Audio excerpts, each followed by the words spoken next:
அட என்னப்பா இது இந்த ஊர்ல நைட்டு 2 மணிக்கு உப்புமா வித்துட்டு இருக்காங்க. அட ஆமாங்க, அன்னைக்கு ஒரு நாள் தென்காசி வரைக்கும் போயிருந்தேன். சரி நைட்டு டீ குடிக்கலாம்னு சொல்லிட்டு பக்கத்துல இருக்கிற கடையநல்லூர்ல தான் டீ கடை இருக்கான்னு பாக்குறப்ப ஒரு கடையில பயங்கர கூட்டமா இருந்துச்சு. சரி ஓகே இந்த கடையில டீயை குடிச்சிரும், நல்லா இருக்கு போல, அதான் அவ்வளவு கூட்டம் நிக்குதுன்னு சொல்லிட்டு நேரா கடைக்கு போய் பார்த்தா விறகடுப்பு பாய்லர்ல டீ போட்டுட்டு இருக்காங்க. இதெல்லாம் பார்த்து எவ்வளவு நாள் ஆயிடுச்சு, நம்ம ஊர்லாம் பாய்லரை யூஸ் பண்ண மாட்டாங்க, ஆனா ஒரு டீ போடுங்க அப்படின்னு சொல்லிட்டு பக்கத்துல பார்த்தா ஒரு சட்டியில ஏதோ வெள்ளையா கிட்டிட்டு இருந்தாங்க. என்னன்னு தெரியலையே அப்படின்னு சொல்லிட்டு அவங்க கிட்ட என்னமா இது அப்படின்னு கேட்டா, தம்பி உப்புமாப்பா அப்படின்றாங்க. என்னமா சொல்றீங்க, இந்த நேரத்துல உப்புமாவா, யாரு சாப்பிடுவான்னு கேட்டா, வெளியில கூட்டத்தை பார்த்தல எல்லாருமே உப்புமா சாப்பிட தான் வந்திருக்காங்க அப்படின்னாங்க. அப்படியா, சரி எனக்கு கொஞ்சம் வச்சு கொடுங்க, எப்படி இருக்குன்னு பாப்போம்னு சொன்னேன். அதெல்லாம் சூப்பரா இருக்குப்பா, சாப்பிட்டு பாரு அப்படின்னு சொல்லிட்டு வச்சு கொடுத்தாங்க. அந்த கேப்ல அண்ணன் டீயும் போட்டு முடிச்சிட்டாரு. இவங்க உப்புமாக்கு தொட்டுக்கையா சக்கரை இருக்குல்ல, அதை அப்படியே உப்புமா மேல தூவி தான் கொடுக்குறாங்க. நம்ம நிறைய பேருக்கு இந்த உப்புமாவே பிடிக்காது. சரி என்ன பண்றது, நைட்டு விற்கிறாங்க, சரி சாப்பிட்டு பார்ப்போம் அப்படின்னு சொல்லிட்டு அதை எடுத்துட்டு வந்து வெளில உட்காந்து, ஏன்னா நிஜமாவே உப்புமா சாப்பிட்டு இங்க இவ்வளவு கூட்டம் வருது அப்படின்னு சொல்லிட்டு பக்கத்துல ஒரு கேட்டா, ஆமாப்பா இந்த ஊர் உப்புமா அவ்வளவு ஃபேமஸ் அப்படின்னாப்ல. சரி ஏதோ சொல்றாங்க சாப்பிட்டு பார்ப்போம்னு சொல்லிட்டு அந்த உப்புமாவை எடுத்து கொஞ்சம் தான் சாப்பிட்டு பார்த்தாங்க.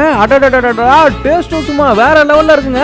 இந்த மாதிரி உப்புமாலாம் நம்ம வீட்ல செஞ்சு கொடுத்தா வேணா நான் சொல்லுவோம். எப்படி இவ்வளவு டேஸ்டா உப்புமா செய்யறாங்கன்னு தெரியலையே. அதுவும் அந்த உப்புமாக்கு காம்பினேஷன் அந்த டீயை எடுத்து ஒரு வாய் குடிச்சா அவ்வளவு சூப்பரா இருந்துச்சுங்க. ரைட், ஒரு ஊருக்கும் ஒரு ஸ்பெஷாலிட்டி போல இந்த ஊர்ல நைட்டு 2 மணிக்கு கூட உப்புமா கிடைக்குது, நல்லா இருக்குல்ல. நீங்க இந்த உப்புமா சாப்பிட்டு இருக்கீங்களா? உங்க ஊர்ல இந்த மாதிரி ஏதாவது ஃபேமஸான விஷயம் இருக்கா அப்படிங்கறத கமெண்ட் பாக்ஸ்ல கமெண்ட் பண்ணி விடுங்க.